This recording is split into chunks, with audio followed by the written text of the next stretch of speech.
সত্যি কি আসতে চলেছে খুব একটা ঘূর্ণাবর্ত এবং তুমুল বৃষ্টিপাত পুজোর মধ্যে।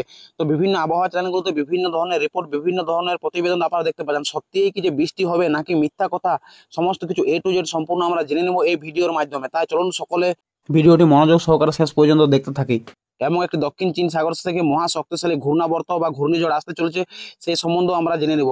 তাই পুজোর আগে বা পুজোর পরে আমাদের পশ্চিমবঙ্গের বাংলা জুড়ে বিভিন্ন এলাকায় কি হারে বৃষ্টির আবহাওয়ার খবর রয়েছে সে সম্বন্ধে বিস্তারিত আমরা জেনে নেব এবং কতটা কি বৃষ্টি হতে পারে সেটাও জেনে নেওয়া যাক। তো আজকে হচ্ছে 27 তারিখ শনিবার। আজকের আবহাওয়া কি রয়েছে সে সম্বন্ধে জেনে নেবো। আজকে কতটা কি পরিমাণে বৃষ্টির সম্ভাবনা রয়েছে সে সম্বন্ধেও ডিটেলস জেনে নেবো।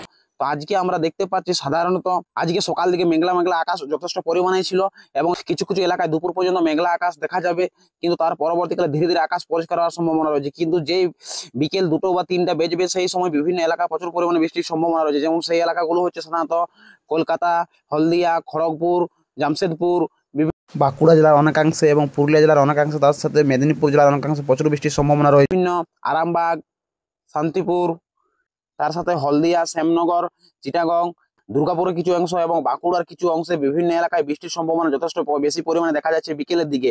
এবং বিকেলের দিকে সাধারণত রাঁচি, পাটনা বা গয়া, দেওঘর ইত্যাদি এলাকাগুলোতে সে হারে বৃষ্টির সম্ভাবনা কোনো দেখতে পাওয়া যাচ্ছে না। এবং পুরুলিয়া দিকেও সে হারে বৃষ্টির সম্ভাবনা আপাতত 1টা 2টার দিকে সে হারে বৃষ্টির সম্ভাবনা দেখতে পাচ্ছি, কিন্তু কোথাও কোথাও হালকা বা মাঝারি বৃষ্টিপাত হতে পারে।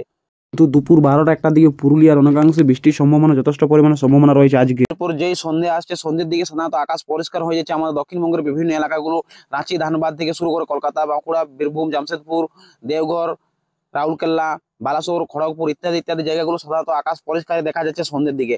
তাহলে আজকে সে হারে বৃষ্টির সম্ভাবনা, প্রবল বৃষ্টিপাতের সম্ভাবনা সেরকম নেই, কিন্তু বিকেলের দিকে বিভিন্ন এলাকায় বিভিন্ন সমুদ্র উপকূলবর্তী এলাকা থেকে আমরা বৃষ্টির সম্ভাবনা দেখলাম আজ বিকেলের দিকে, এবং তার পরবর্তীকালে সে হারে কোনো বৃষ্টির সম্ভাবনা নেই। এরপর দেখে নেওয়া যাক পরবর্তী কালকে রবিবার 28 তারিখে কি হারে বৃষ্টির সম্ভাবনা দেখা যাচ্ছে। তো কালকে সাধারণত সকাল দিকে সে হারে কোনো বৃষ্টির সম্ভাবনা নেই। আকাশ কালকে সাধারণত পরিষ্কার থাকার সম্ভাবনায় রয়েছে। কালকে বিভিন্ন এলাকায় রোদ ঝলমলে আকাশ আপনারা অনেকেই দেখতে পাবেন এবং পরিষ্কার আকাশ মুক্ত মেঘ দেখতে পাবেন কালকে। এরপর চলে যাওয়া যাক সোমবার 29 তারিখ। তো সোমবার 29 তারিখেও সে হারে বিভিন্ন দক্ষিণবঙ্গের এলাকাগুলোতে সে হারে কোনো বৃষ্টির সম্ভাবনা দেখতে পাওয়া যাচ্ছে না। সেদিন সাধারণত আকাশ পরিষ্কারই থাকবে, কিন্তু কিছু কিছু এলাকা বিক্ষিপ্ত আকারে বৃষ্টির সম্ভাবনা দেখতে পাওয়া যাবে।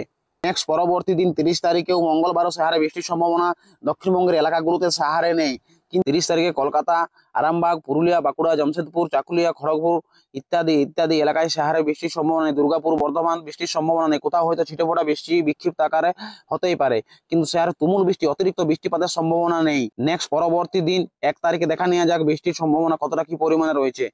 1 তারিখে সাধারণত দক্ষিণবঙ্গের জেলাগুলোতে 1 তারিখেও সে হারে কোনো বৃষ্টির সম্ভাবনায় দেখা যাচ্ছে না। সেদিন আকাশ মোটামুটি পরিষ্কার থাকার সম্ভাবনা রয়েছে। যেই পরবর্তীকালে 2 তারিখ আসছে সেই সময় বিভিন্ন সমুদ্র উপকূলবর্তী এলাকাগুলো থেকে হালকা মাঝারি থেকে বৃষ্টিপাত শুরু হবে এবং সেই দিন থেকে নতুন একটা ঘূর্ণাবর্ত আবার উপমধ্যে দেখতে পাওয়া যাচ্ছে। তাহলে এবছর পশ্চিমবাংলার বিজয়া দশমী দিন বিভিন্ন এলাকাতে প্রচুর পরিমাণে বৃষ্টির সম্ভাবনা অবশ্যই দেখতে পাওয়া যায়। বিশাখাপত্তনম এলাকার দিকে দেখতে পাচ্ছেন খুব একটা ভারী জোরালো একটি ঘূর্ণাবর্তর সৃষ্টি হচ্ছে। সেই ঘূর্ণাবর্তর প্রভাবে কলকাতা, হাওড়া, হুগলি, নদিয়া, উত্তর চব্বিশ পরগনা, দক্ষিণ চব্বিশ পরগনা, পুরুলিয়া, বাঁকুড়া থেকে শুরু করে দীঘা, মন্দারমণি ইত্যাদি ইত্যাদি জায়গাগুলোয় সেদিন বৃষ্টির সম্ভাবনা জোরালো রয়েছে 2 তারিখে সকালের দিক থেকে। তো বঙ্গোপসাগরে দেখতে পাচ্ছেন কি হারে একটা জোরালো ঘূর্ণাবর্ত ঘনীভূত হচ্ছে।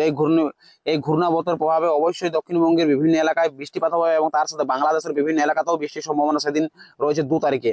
তো 2 তারিখে কোথায় কতটা পরিমাণে বৃষ্টি হতে পারে সেটা চলুন দেখে নেওয়া যাক। তো সাধারণত সেদিন 2 তারিখে বিকালের দিকে কলকাতা, খড়গপুর, বালাসোর, জামশেদপুর, বিভিন্ন পুরুলিয়ার বিভিন্ন একাংশে, বাঁকুড়া এলাকায় এবং আরামবাগ এলাকায়, বর্ধমানের কিছু অংশে, ধানবাদ এলাকার কিছু অংশে বৃষ্টির সম্ভাবনা সেদিন দেখতে পাওয়া যাচ্ছে।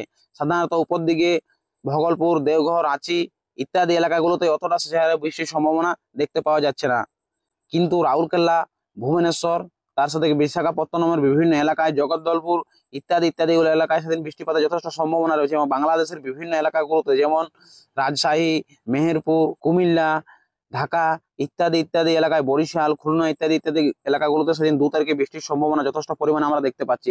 কিন্তু যে 2 তারিখ পেরিয়ে যাচ্ছে 3 তারিখের দিকে বিভিন্ন এলাকাগুলোতে, অর্থাৎ এই যে নিম্নচাপের প্রভাবে বৃষ্টি, সেটা সাধারণত রাঁচি, ধানবাদ, দেওঘর, গয়া, জামশেদপুর, রাউরকেল্লা থেকে শুরু করে সমুদ্র উপকূলবর্তী এলাকাগুলোতে, কলকাতা, খড়গপুর, বালাসোর ইত্যাদি ইত্যাদি এলাকাগুলোতে বৃষ্টির সম্ভাবনা তো রয়েছে। বর্ধমান, দুর্গাপুর, তো সেদিন বিভিন্ন এলাকাতে বৃষ্টিটা একটু বিক্ষিপ্ত আকারে চারিদিকে ছড়িয়ে যাওয়ার সম্ভাবনা যথেষ্ট পরিমাণে বেশি দেখতে পাচ্ছি আমরা। নেক্সট যত সময় পেরিয়ে আসবে ততই দেখতে পাচ্ছি নিম্নচাপটা বা সেই ঘূর্ণাবর্তের প্রভাবে বৃষ্টিটা ধীরে ধীরে আমাদের দক্ষিণবঙ্গ থেকে সরছে এবং সেটা মধ্য ভারত দিকে ধীরে ধীরে যাচ্ছে। কিন্তু কিছু কিছু এলাকায় তা ঘূর্ণাবর্তের প্রভাব থেকে যাবে এবং বৃষ্টির সম্ভাবনা যথেষ্ট পরিমাণে 2 তারিখ এবং 3 তারিখে থেকে যাবে। তারপর শনিবার 4 তারিখে সাধারণত আকাশ পরিষ্কার হবে এবং সেই নিম্নচাপ অনেক দূরবর্তী স্থানে চলে যাবে আমাদের দক্ষিণবঙ্গের এলাকা থেকে। তারপর পরবর্তীকালে 5 তারিখে আকাশ একেবারে পরিষ্কার পরিচ্ছন্ন আপনারা দেখতে পাবেন। এবং নেক্সট পরবর্তী দিন সোমবারও সাধারণত শহরে কোনো বৃষ্টির সম্ভাবনা দেখতে পাওয়া যাচ্ছে না। আকাশ সাধারণত পরিষ্কারই থাকছে দক্ষিণবঙ্গে এবং বাংলাদেশের বিভিন্ন এলাকাগুলোতে। নেক্সট পরবর্তী 7 তারিখেও শহরে বৃষ্টির সম্ভাবনা আপনারা দেখতে পাবেন না। 7 তারিখেও সাধারণত আকাশ পরিষ্কার দেখতে পাওয়া যাচ্ছে।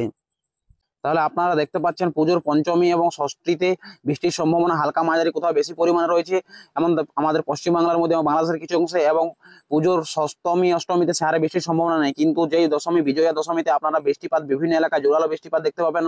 কোথাও তুমুল বৃষ্টিপাত, কোথাও অতিরিক্ত বৃষ্টি পরিমাণের সম্ভাবনা রয়েছে বিজয়া দশমীর দিন। দক্ষিণ চীন সাগর থেকে অতি একটি জোরালো ঘূর্ণাবর্ত অতিরিক্ত একটা ঘূর্ণিঝড়ের সম্ভাবনা রয়েছে। সেই ঘূর্ণিঝড় কি আমাদের পশ্চিমবঙ্গের মধ্যে আঘাত হানতে পারে? তো সে হারও এখনকার আপডেট অনুযায়ী এই ঘূর্ণাবর্ত আমাদের পশ্চিমবাংলার বঙ্গোপসাগরকে আস্তে আস্তে ধীরে ধীরে শক্তিটা কমে যাওয়ার কথা আছে, কিন্তু পরবর্তীকালে বলা যাবে না। আবহাওয়া সবসময় পরিবর্তনশীল। এই অতিরিক্ত জোরালো যদি শক্তিশালী আবার অর্জন করে ফেলে সেক্ষেত্রে ঘূর্ণাবর্ত বা ঘূর্ণিঝড় হওয়ার সম্ভাবনা রয়েছে বা অতিরিক্ত তুমুল আকারে ঝড় বৃষ্টির সম্ভাবনাও রয়েছে। তো তার পরবর্তী আপডেট আপনাদেরকে জানানো হবে। তো যাই হোক, সকলে ভালো থাকুন, সুস্থ থাকুন। এরপর দেখা হচ্ছে আপনাদের পরবর্তী ভিডিও নিয়ে। তো কৃষি এবং আবহাওয়া সংক্রান্ত বিভিন্ন ভিডিও পেতে হলে চ্যানেলকে অতি অবশ্যই সাবস্ক্রাইব করে আমাদের পাশে যুক্ত থাকবেন। এই চ্যানেলে বিভিন্ন রেগুলার কৃষি ফার্মিং রিলেটেড অল ওভার যাবতীয় তথ্য এবং তার সাথে মাঝে মধ্যে আবহাওয়া সংক্রান্ত বিভিন্ন গুরুত্বপূর্ণ তথ্য তুলে ধরা হয়। সকলে ভালো থাকুন, সুস্থ থাকুন, নমস্কার।